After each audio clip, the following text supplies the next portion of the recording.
Magandang araw Pilipinas, narito po ang latest weather today forecast.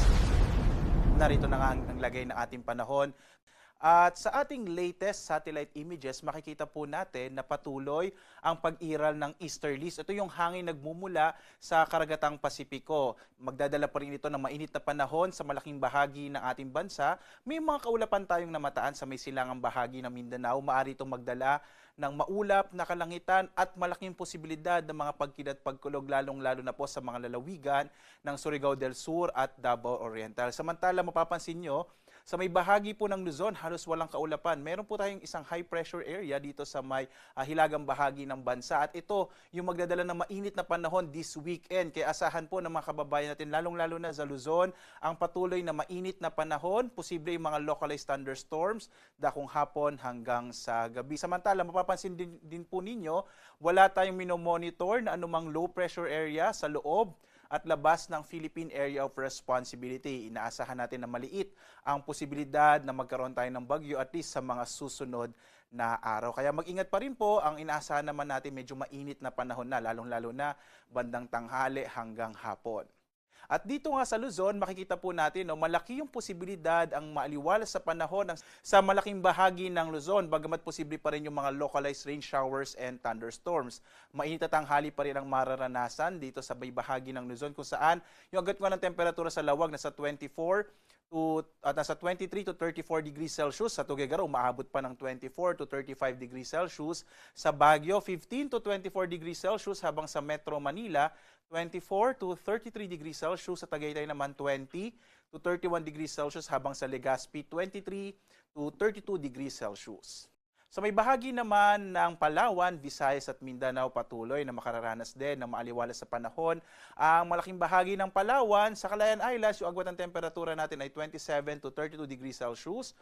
Sa Puerto Princesa City naman ay 24 to 33 degrees Celsius. Samantala, sa bahagi naman ng Kabisayaan, makararanas din ng mga pulupulong pag-ulan, pagkilat pagkulog ang bahagi ng Kabisayaan. Agwat ang temperatura sa Iloilo, 25 to 31 degrees Celsius. Sa bahagi ng Cebu ay 24 to 32 degrees Celsius, habang sa Tacloban ay mula 24 to 32 degrees Celsius.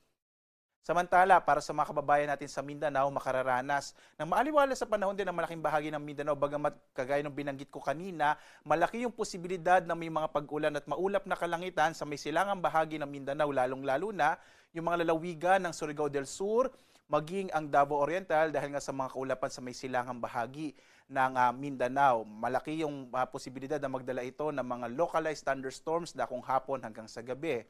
Agwat ang temperatura sa Zamboanga City ay mula 24 to 34 degrees Celsius, sa Cagayan de Oro 24 to 32 degrees Celsius, habang sa Davao 24 to 34 degrees Celsius. Dumako tayo sa lagay ng ating karagatan. Sa ngayon, wala tayong nakataas anumang gale warnings, anumang bahagi ng ating bansa. Ibig sabihin po nito, ligtas sa pumalaot yung mga sakyang pandagat at mga bangka sa mga baybayin ng ating kapuluan. Lalo't inaasahan natin yung banayad hanggang sa katamtamang pag-alon ng karagatan. Gayunpaman, mag-ingat pa rin po lalong-lalo na yung mga maliliit na mga bangka kapag meron po tayong mga thunderstorms, kung minsan nagpapalakas yun ng alon ng karagatan. At narito ang ating inaasahang magiging lagay ng panahon sa mga susunod na araw hanggang sa pagsisimula po ng susunod na linggo. Makikita po natin mula Linggo hanggang Martes, malaking bahagi pa rin ng Metro Manila, Baguio City at Legazpi City ay patuloy na makararanas ng maaliwalas sa panahon na may mga localized rain showers and thunderstorms.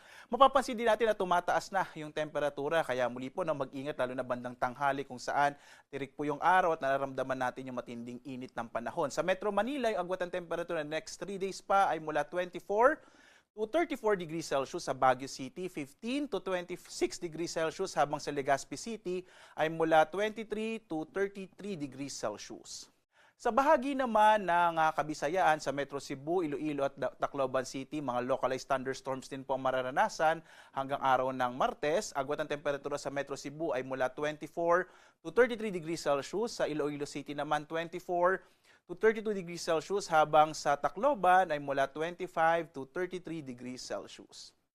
Habang sa Mindanao ay bahagyang maulap hanggang sa maulap na kalangitan na may mga pulupulong pag-ulan, pagkulog din na mararanasan. Habang ang temperatura sa Metro Davao ay mula 24 to 35 degrees Celsius, sa Cagayan de Oro City 24 to 33 degrees Celsius, habang sa Zamboanga City ay mula 24 to 35 degrees Celsius.